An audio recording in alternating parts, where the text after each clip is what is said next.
Rádio Tropical FM conversa agora com o Dom Beltrán, que esteve em Três Itilhas.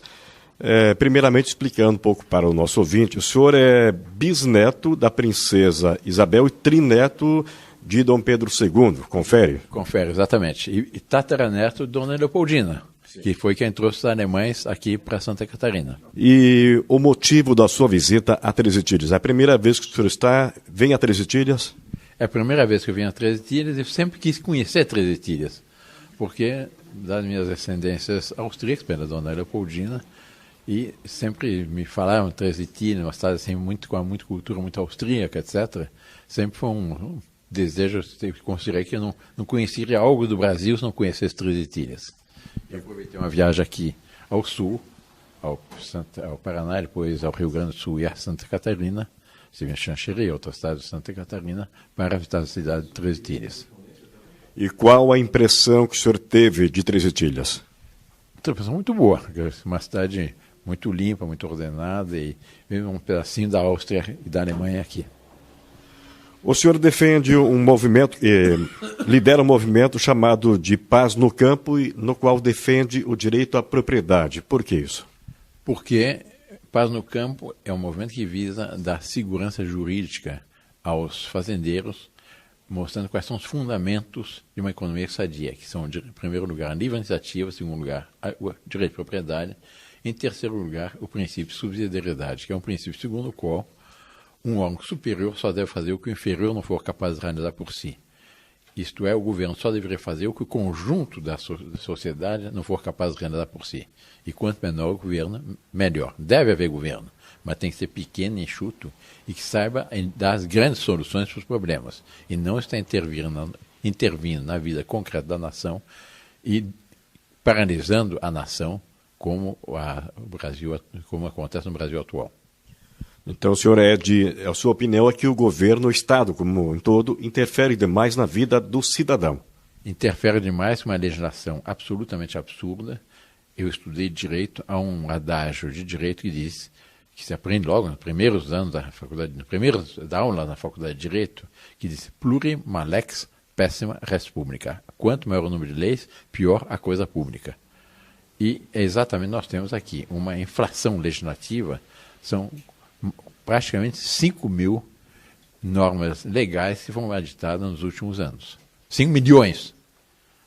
Então é um caos legislativo total e é uma camisa de força sobre a nação. Dom Beltrán, o senhor é da linhagem da monarquia. A monarquia, hoje no Brasil, teria a possibilidade no atual cenário de ser um regime no Brasil? O único regime que deu certo nesse país foi a monarquia. Hoje eu não encontro um republicano que diga de boca cheia que a república deu certo. Eu lhe pergunto, deu certo? Ainda não? Cada vez está pior. Está cada vez pior.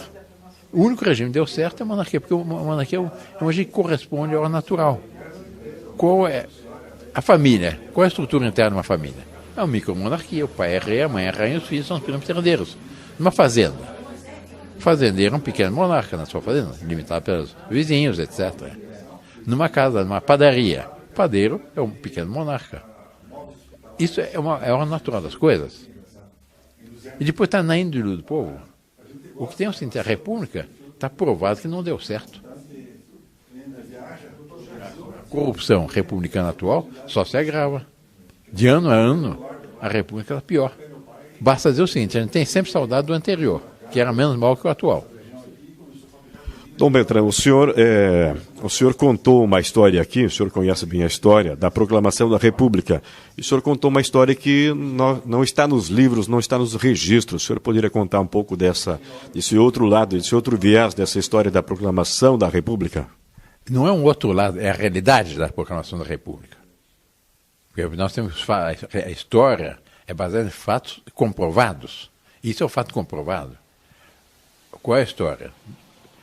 Quando o Marechal Deodoro saiu do Campo Santana, dia 15 de novembro de 1889, na manhã do dia 15 de novembro, não bradou Viva a República, bradou Viva o Imperador. O golpe visava apenas o Gabinete Fiscal de Ouro Preto. O Partido Republicano, que era um partido nanico, tinha toda a liberdade na monarquia, durante o período de Dom Pedro II, tinha tinha chegado a ter, em certa ocasião, 4 deputados. Nas últimas eleições do Império, tinha 2 deputados. As eleições foram em agosto de 1889. Portanto, é um partido que é nanico.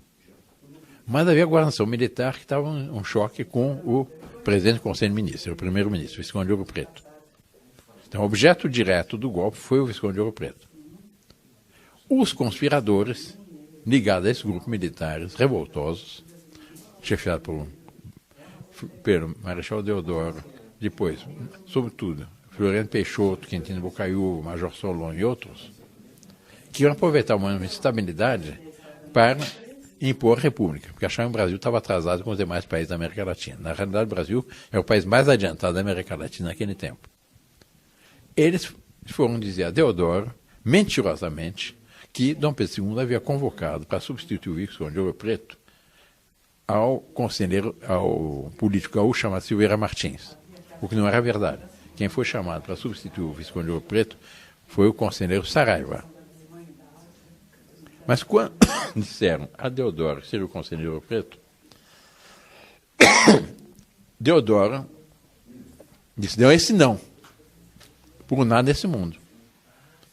Aí ele disse, não quer isso, assine esse decreto, que é o decreto de proclamação da República, redigido por Rui Barbosa. E ele teve a fraqueza de assinar. Por que Deodoro disse esse não? Porque quando ele for comandante da Praça de Porto Alegre, ele havia disputado com o Silveira Martins os amores de uma moça, Adelaide, que era filha de Barão Triunfo, e havia perdido na sua disputa. Por isso sentia um ódio de morte contra o Silveira Martins. E aí, ele disse, então assine esse decreto. E ele teve a fraqueza de assinar o decreto de proclamação da República. Depois, arrependido, ele disse, continua a bagunça, porque foi um caos a República no início, eu chamo o velho de volta. Aí derrubaram Deodoro. Aí subiu Floriano. Mas essa é uma história que não é difundida nos livros, por exemplo, de história no Brasil. É claro, porque os republicanos não querem revelar a realidade. Mas essa é a realidade. Está sempre em provas históricas concretas irrefutáveis. O senhor também manifesta otimismo com relação ao futuro do Brasil. Por quê? Eu manifesto otimismo com relação ao futuro do Brasil porque a juventude atual está à procura de um rumo.